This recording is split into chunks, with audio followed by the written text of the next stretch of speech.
Hi, Old Bones here from D7 BSA Bantams. Welcome back to the channel. Welcome back to my workshop. This little video is just a short and sweet one. I haven't posted one for a little while, and my apologies for that. I've just been a little bit busy. So I'll start this video off with some news that I have elected to sell D7 BSA Bantams. There's many reasons for that. I'll keep making videos. I've got to get someone to buy it first, but yeah, so we've got the business on the market to mainly free me up of time so I can get onto some other stuff. And I'll show you why in just a minute. But anyway, we'll have a quick look around the workshop about what I've been doing and what I've been up to.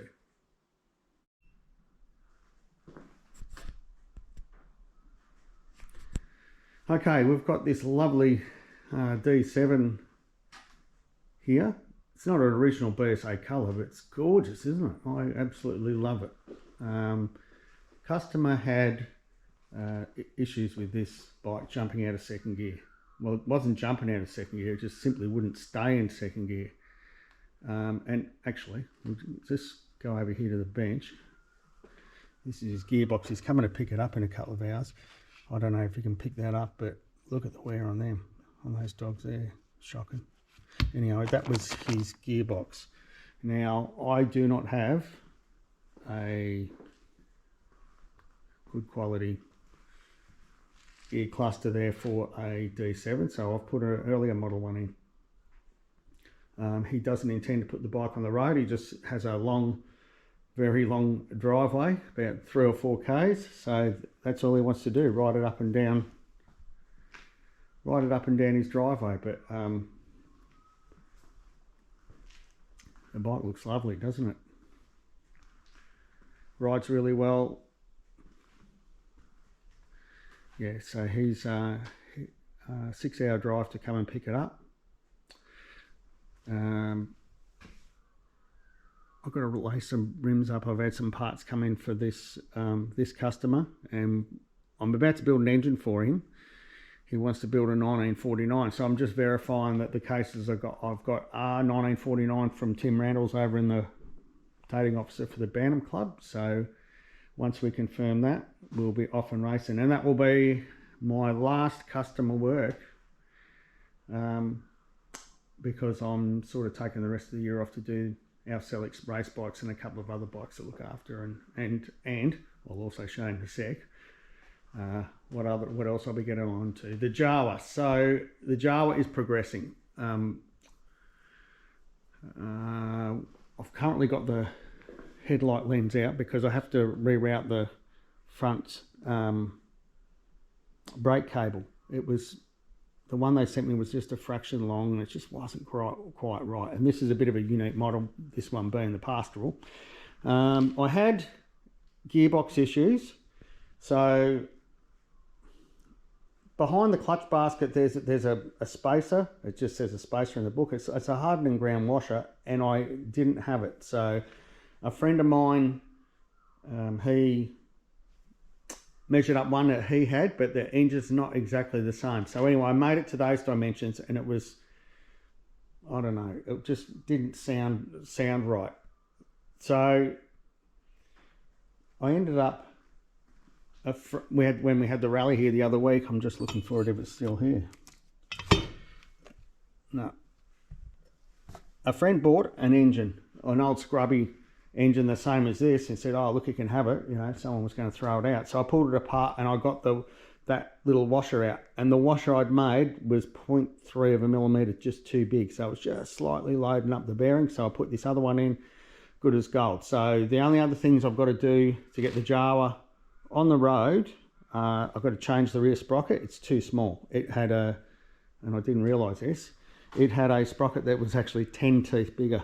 So you can tell it's pretty tall geared, but engine wise and everything running wise, it's all spot on. So we've got the sprocket to do, front brake cable, and I think that's it. Oh, make a chain guard over here. And that's it. That one can get prepped, ready to go on the road. So if you're the more astute of you might have seen this, I've just had this book out, good old Roy Bacon book. and there's a very good reason. So, oh, sorry, I'll just show you something else. What else I've been up to is another set of girder forks for a Velocette. We just rebushed, I rebushed the top. I'm just waiting on the little friction plates for this so I can reassemble it. They obviously go, that fits in there. So you've got to have these on before you can assemble it because your spindle goes through that. So I'm just waiting for the guy who owns it to come around and we'll grab those. So another set of girder forks done. These are actually in pretty good nick, unlike the last pair. So I had a customer, another customer biking in, and he came and picked it up yesterday. Little D3 150. So we went for a ride. We went down for a ride to the local town where I live. Well, if you're in the UK, you call it a village. There's only 200 people live there. And got a cappuccino at the shop. And Cheryl at the shop, she says, oh, look, there's a couple of people who've been looking for you. I said, why is that? And they said, oh, they're clearing out their dad's shed. He's moved into a home and they've got a heap of old bike here. They want you to have a look at and appraise and all that. So I went round, had a look, and I bought it all. So there's a very good reason I bought it, because part of the reason for getting rid of the business is to get onto my own bikes. So I want to do up an M20 and a B31, and I've got some bits there, but not all. So this is some of the stuff I picked up. So we've got B31 engine, B31 engine, M20s over there, some Bantam stuff, and these are early. These are the two engines, B31 engines, I know, are 1948. So yeah, we've got that, and that's actually a Jawa engine, and there's cases and speedos and things like that in there. And over here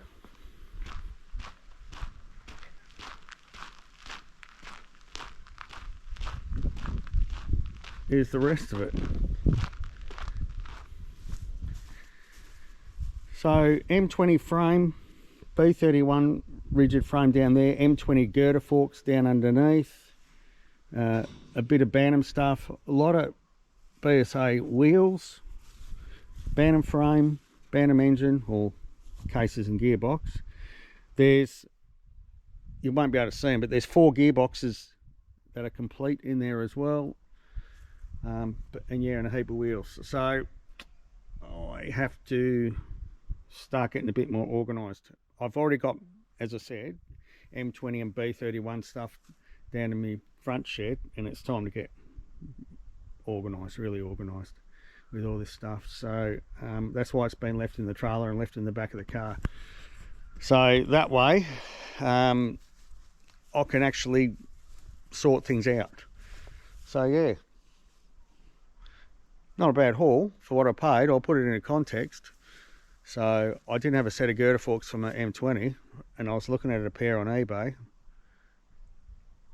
and all this stuff was less than what they were asking for on eBay for a second-hand set of girder forks. So pretty happy. So yeah, some of it is a bit crusty, yeah, definitely, but things, got to remember, if I'm casting and things like that, things like busted engine cases and that, I can melt down. So I'm not too worried about that. And being what they are, there's, you know, they're thick and there's plenty of volume in them, but there are a couple there that I identified that are a little bit manky. But anyway, we will start sorting through it next week and get it all catalogued. I don't know why I do it to myself sometimes, but no, good haul. Well, there wasn't a chance that I was going to send it to the tip, but they did want it to go to someone who can use it anyway. So, right. Right, so as I said, this one's a bit of a short and sweet video just to let you know basically what I'm up to and what's happening in the shed and in the Oz Bantams world. So I hope to have this bike done, that one off the bench, obviously today, and then make a decision about which of the two bikes I'm going to start, the M20 or the B31. I think it'll be the M20, and the reason for that is when I was in partnership with my brother before I bought him out. We bought a lot of new stuff for the M20s because he had one as well. So I've got an awful lot of new stuff there already purchased. So I need to, and that's all stacked away. So I need to go through that, see what I've got, start purchasing parts that I don't have, and sort of get the ball rolling on that. So I'm really excited and looking forward to doing that. Concurrently with that, obviously I'll be working on the race bikes, and so we're getting close to being able to pull the race bikes down and see how they went and what damage we'd done Excellix Beach. But also been getting a bit of riding in. It's starting to cool down here, as you can see. I've got a jumper on, but we're still getting some pretty good days. So trying to capitalise on getting bikes run and all that before the winter really does set in. But anyway, I hope you enjoyed this short and sweet video. A lot of me waffling on, my apologies. But I'd like to say thank you once again to all my subscribers, and a lot of you people who watch actually aren't subscribed. So if you're not, do us a favour, it helps. Just hit like and subscribe. It'd be really good. All right, so from me at BSA Bantams, well, for the time being, I'll see you later.